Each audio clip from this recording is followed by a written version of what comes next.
What's up, guys? Your boy, 20K13.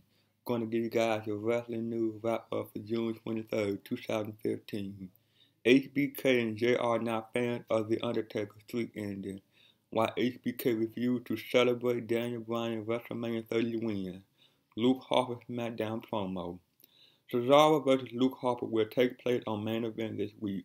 And before the bout, Harper cut a promo about how him and Cesaro's partner are currently injured. Harper said the loss of Kid had hurt Cesaro, but the loss of Rowan had only made Harper stronger.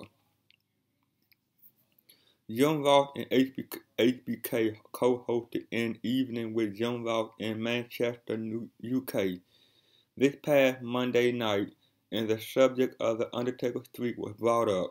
Both Ross and HBK admitted they were not fans of the decision to have Brock Lesnar conquer the streak, and they even said Brock Lesnar himself didn't want to do it, but the decision had already been made.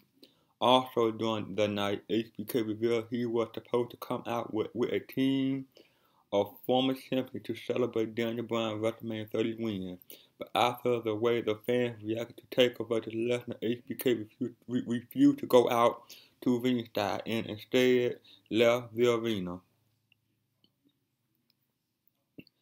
Barrett loses SmackDown dark match. In between the WWE main event and SmackDown taping last night, King Barrett lost a dark match to Jack Swagger via submission. Uso does commentary. Jimmy Uso once again appeared on commentary for Main Event this week. Top name interview for upcoming Sting DVD. WrestlingDVDnews.com has released new details on the upcoming WWE-produced Sting DVD called Sting Into the Light, being released on October 13th. The new synopsis is as follows. Get a glimpse into the man behind the black and white paint with Sting into the light. Go behind the scenes with the Valenti himself as he prepares to step into a WWE ring for the first time ever on the grandest stage of them all, WrestleMania. Since 1985, Sting had been the one man who never crossed over into WWE until now. Listen to his appearance along with his excitement and hear a never-before-seen interview with Triple H, Eric Bischoff, Lex Luger, Rick Steiner, Jim Ross, Hulk Hogan, and more. Buy rate revealed for 2015 WWE Payback pay-per-view. Update on Jeff Hardy's TNA return. Y2J working on New York City project. According to new information released by WWE this year, Payback pay-per-view took in 54,000 buys, with 19,000 being domestic buys and 35,000 being international buys. This year's number is down from 67,000 buys the 2014 Payback pay-per-view took in, and both events were available on the WWE Network. Update on Jeff Hardy's TNA return. With TNA taping numerous weeks' worth of Impact this month and next month, it appears as if Jeff Hardy's return from injury will not be until September at the TNA Live event in York, PA on September 17th. Y2J working on New York City project.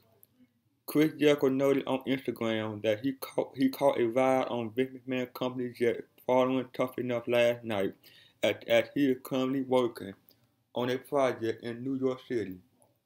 Jericho posted the following, and I quote, "Thanks for the ride, Uncle Vince. See you soon. New York City. Tough Enough, WWE jet, pretending it's mine." Exclusive. Numerous TNA wrestler concerned company is about to hold its final Impact Wrestling TV taping. Late pay trend continue in TNA. More. WrestleZone has learned from TNA sources and wrestlers that many talented, some veterans, are fearing the company is approaching its final television taping date. It was previously reported TNA will be filming from July 22nd through 29th in Orlando for television.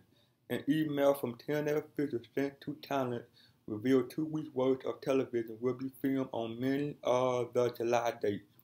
This, along with the upcoming content filmed this week heading into Slammiversary, will generate enough first-run content to take TNA Impact Wrestling into September. This is the same month Destination America can activate a contract clause, seizing their agreement with TNA Wrestling. Ever since signing Ring of Honor was added to Destination America, the subject of the network dropping TNA has become a hot topic scenario from people both in and out of the company. On top of the unusual amount of filming being done at the end of July comes the problem with payment, communication, and treatment. Previously, talent were once again not paid when expected. This past Friday, an internal email was sent out promising late payment would be sent via FedEx overnight. This did happen, but it's not the first time the roster had dealt with this. The mass quantity of July dates have talent worried they won't get paid for at least a month following the taping, which is considered unacceptable considering the company has far fewer expenses now that they aren't touring much anymore. The add-on of a week of date also forced many talent to cancel previously scheduled independent bookings in which they would be paid in advance or on the night of. As far as communication goes, emails sent to talent remain optimistic and claim the upcoming television dates are for domestic and international television. However, per our sources, many feel the writing is on the wall in regards to how much life is left in the TNA brand. It's believed if the brand does get booted from Destination America, that they are damn good having left two networks in less than a year, and don't hold much hope for being picked up for a new television distribution deal. Rumor killer on Ryback injury. Darren Young says he feels disrespected by Swerve, censorship, Brad Maddox work dark match. Rumors have been circulating online that Ryback was injured during tonight's WWE SmackDown taping, but that is not the case. Ryback was selling a spot and is healthy as he later worked the dark match main event of the night. Prior to tonight's WWE main event taping, Brad Maddox defeated Fandango in a dark match. The face of Darren Young's boyfriend was blurred out during the premiere episode of Swerve this week, and Young reacted by tweeting the following, and I quote, Swerve by WWE, but to blur my man's face is totally disrespectful to me. Wow, it wasn't done on WWE Unfiltered. While Chris Jericho flew to New York City last night, new Dean Ambrose mode added to WWE Immortal. Is Suplex City the most dangerous city in America? WWE.com has a new poll up asking fans which city is the most dangerous city in America. The choices are Detroit, 13%, St. Louis, 3%, Oakland, 2%, Memphis, 1%, Cleveland, 1%, and Suplex City, 80%. Chris Jericho flew out to New York late last night after filming the live portion of WWE Tough Enough for the USA Network. He posted a photo of himself on Instagram in front of the WWE corporate jet, thanking Uncle Vince for the ride. Y2J is doing 10 hours of media round today for the NBC Universal Summer Press Tour, promoting Tough Enough for the company. The Dean Ambrose Challenge is now available in the WWE Immortal mobile game, which can be downloaded via iTunes and Google Play. Triple H teasing something big for this year's SummerSlam.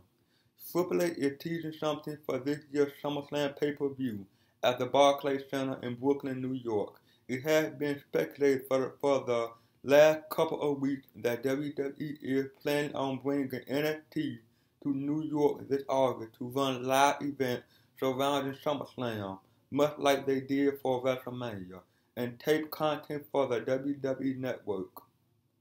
And finally, former diva arrested for shoplifting. Former ECW wrestler and WWE diva Nicole Bates was caught shoplifting more than $1,000 in goods from a Stop and Shop in Queens this week. According to the latest report, Bates was caught by employees with $1,236 worth of food and $159 in health and beauty products. She cut a deal Wednesday morning with prosecutors to attend a one-day counseling session for shoplifters and stay out of legal trouble for 6 months, and the case will be thrown out. Well, that's it, guys. Like, comment, subscribe. See you guys on the next one. Peace.